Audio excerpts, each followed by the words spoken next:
ബൈബിളിൽ ഈശോ അത്തിവൃക്ഷത്തെ ശപിക്കുന്ന ഭാഗം നമുക്ക് കാണാൻ സാധിക്കും. അതിപ്രകാരമാണ്: അത്തിപ്പഴങ്ങളുടെ കാലമല്ലാത്ത സമയത്ത് ഒരു അത്തിമരം ഇലകൾ തളിർത്ത് നിൽക്കുമ്പോൾ യേശു കടന്നു വന്ന് അത്തിപ്പഴം അന്വേഷിക്കുന്നു. എന്നാൽ ആ സീസൺ അത്തിപ്പഴത്തിൻ്റെ സീസണുമല്ല. അത്തിപ്പഴമൊന്നും കാണാത്തതിനാൽ യേശു ക്രിസ്തു നിന്നിൽ നിന്നൊരു ഫലവും ലഭിക്കാതിരിക്കട്ടെ എന്ന് ശപിക്കുന്നു. പിന്നീട് യേശുവും ശിഷ്യന്മാരും അവിടേക്ക് കടന്നു വരുമ്പോൾ ആ അത്തിമരം ഉണങ്ങിയതായി കാണുകയും ചെയ്യുന്നു. അപ്പോൾ പലരും ചോദിക്കുന്ന ഒരു ചോദ്യമുണ്ട്: ഈശോ ചെയ്തതാണ് തെറ്റ്, അത്തിപ്പഴത്തിൻ്റെ കാലമല്ല, എന്നിട്ട് എന്തിനാണ് ഈശോ അത്തിപ്പഴം അന്വേഷിച്ച് അത്തിമരത്തിൻ്റെ അരികിലേക്ക് ചെന്നത്? അത്തിപ്പഴത്തിൻ്റെ കാലമല്ലാതിരുന്നിട്ടും അതിൽ നിന്ന് എന്തിനാണ് യേശു ക്രിസ്തു അത്തിപ്പഴം അന്വേഷിക്കുന്നത്? എന്നിട്ട് കണ്ടില്ല എന്ന് പറയുമ്പോൾ എന്തിനാണ് ശപിക്കുന്നത്? ഇതാണ് ന്യായമായൊരു ചോദ്യമായി നമുക്ക് കാണാം. നമ്മൾ നമ്മുടെ കാലാവസ്ഥയിൽ നമ്മുടെ ഇടയിലുള്ള ഫലവൃക്ഷങ്ങളെയും കണ്ടുകൊണ്ടാണ് ഈ ഒരു ചോദ്യം ചോദിക്കാറുള്ളത്. കാരണം മാമ്പഴം ഉണ്ടാകുന്നത് മാമ്പഴത്തിൻ്റെ സീസണിലാണ്, അല്ലാത്ത സമയത്ത് മാങ്ങ ഉണ്ടാവണമെന്ന് നിർബന്ധമില്ല. ആ സമയത്ത് മാങ്ങ അന്വേഷിച്ച് കഴിഞ്ഞാൽ മാങ്ങ കിട്ടുകയുമില്ല. അപ്പോൾ ആരെങ്കിലും മാങ്ങയില്ല എന്നതിന് പേര് അതിന് ശപിക്കുമോ? ഒരിക്കലുമില്ല. അപ്പോൾ യേശു ചെയ്തത് ഈ പ്രവൃത്തിയല്ലേ എന്നാണ് നമ്മുടെ ഉള്ളിൽ ഉണ്ടാകുന്ന ചോദ്യം. എന്നാൽ യഥാർത്ഥത്തിൽ അത്തിവൃക്ഷങ്ങളുടെ പ്രത്യേകത സീസണലും ആയിട്ടും അത്തിവൃക്ഷം ഉണ്ടാകും, ബ്രേബ ക്രോപ്പ് എന്ന രീതിയിലും അത്തിപ്പഴങ്ങളുണ്ടാകും. ബ്രേബ ക്രോപ്പ് എന്ന് പറഞ്ഞാൽ സീസൺ അല്ലാത്ത സമയത്ത് ഇലകൾ നന്നായി തളിർക്കുന്ന സമയത്ത് അതിൽ നിറച്ച് അത്തിപ്പഴം ഉണ്ടാകും. നിറച്ചൊന്നും ഉണ്ടാവില്ല, കുറച്ച് കുറച്ച് അത്തിപ്പഴങ്ങളുണ്ടാകും. അവ വളരെ ചെറുതായിരിക്കും, മധുരമുള്ളതായിരിക്കും. സീസൺ ആകുമ്പോൾ വലിയ വലിയ അത്തിപ്പഴങ്ങളും അതിൽ നല്ല മധുരമുള്ളതും ഉണ്ടാകും. അപ്പോൾ ഇതാണ് അവിടുത്തെ കാലാവസ്ഥയിൽ അവിടെ ഉണ്ടാകുന്ന അത്തിവൃക്ഷത്തിൻ്റെ പ്രത്യേകത എന്ന് പറയുന്നത്. ഇന്നും അങ്ങനെ തന്നെയാണ്.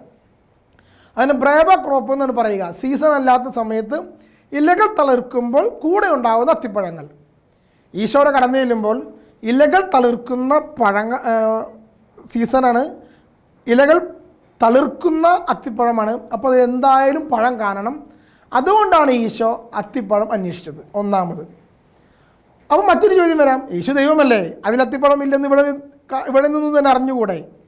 സമറിയക്കാരിയുടെ ഹൃദയവികാര വിചാരങ്ങൾ അറിയുന്ന ഈശോ, അതുപോലെ ശിഷ്യന്മാരുടെ വിചാരങ്ങൾ അറിഞ്ഞുകൊണ്ട് അവരോട് ഉത്തരം പറയുന്ന ഈശോ. അപ്പോൾ ഈശോയ്ക്ക് അറിയാം അത്തിവൃക്ഷത്തിൽ പഴങ്ങളുണ്ടെന്ന്. പിന്നെ എന്തുകൊണ്ട് ഈശോ അങ്ങനെ പറഞ്ഞത്? അതിനുള്ള കാരണം അവിടെ തന്നെയുണ്ട്. ഈശോ അത്തിവൃക്ഷത്തെ ശപിക്കുന്നു. കപടഭക്തിയാണ് അതിന് ഉത്തരം. അതായത് ഇലകൾ തളിർത്ത് നിൽക്കുന്ന ഒരു വിശ്വാസി, അത്തിപ്പഴത്തിന് വിശ്വാസിയോട് ഉപമിക്കുമ്പോൾ നന്നായി ഭക്തി അനുഷ്ഠാനങ്ങൾ കാണിക്കുന്ന ഒരു വിശ്വാസി, പക്ഷേ ഫലങ്ങളൊന്നുമില്ല.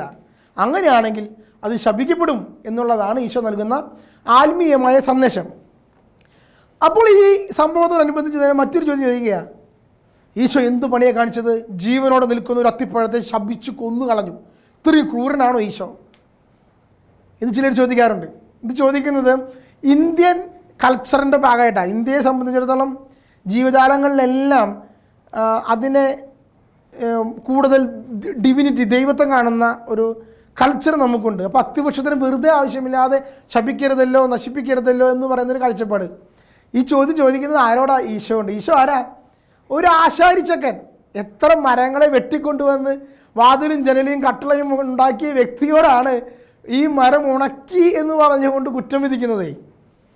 ഈശോയ്ക്ക് ഒരു ആത്മീയ സന്ദേശം തരുന്നതിന് വേണ്ടി ആ മരത്തെ ഒരു ഉപകരണമാക്കുന്നെങ്കിൽ പരിസ്ഥിതി ഉപയോഗം, അതായത് മനുഷ്യന് വേണ്ടി ഉപയോഗിക്കേണ്ടതാണ് എന്ന ക്രൈസ്തവ കാഴ്ചപ്പാടിന് ചേർന്ന് തന്നെയാണ് ഈശോ ഈ പ്രവൃത്തി ചെയ്യുന്നത്. ചുരുക്കി പറയാം, അത്തിവൃക്ഷത്തിൻ്റെ ഈ ഒരു സംഭവത്തിൽ നിന്ന് നമ്മൾ മനസ്സിലാക്കേണ്ട കുറച്ച് പാഠങ്ങളാണ് ഇതിലൂടെ പറഞ്ഞത്. സീസൺ അല്ലെങ്കിലും പഴങ്ങളുണ്ടാകും, അതിനാണ് ബ്രേബ ക്രോപ്പ് എന്ന് പറയുന്നത്. ആ പഴങ്ങൾ നല്ല മധുരമുള്ളതാണ്, ചെറുതാണ് എന്ന പ്രത്യേകതയുണ്ട്. ഈശോ ഇലകൾ നിറഞ്ഞു നിൽക്കുന്ന ആ അത്തിവൃക്ഷത്തിലെ പഴങ്ങൾ അന്വേഷിച്ചപ്പോൾ പഴങ്ങൾ കണ്ടില്ലെന്ന് പറഞ്ഞപ്പോൾ വ്യക്തമായി സന്ദേശം തരികയാണ്: കപടഭക്തിയിലുള്ള സകലരും ഫലങ്ങളില്ലെങ്കിൽ നശിപ്പിക്കപ്പെടും എന്നുള്ള ആത്മീയ സന്ദേശം തരുന്നു. ദൈവം നമ്മെ അനുഗ്രഹിക്കട്ടെ.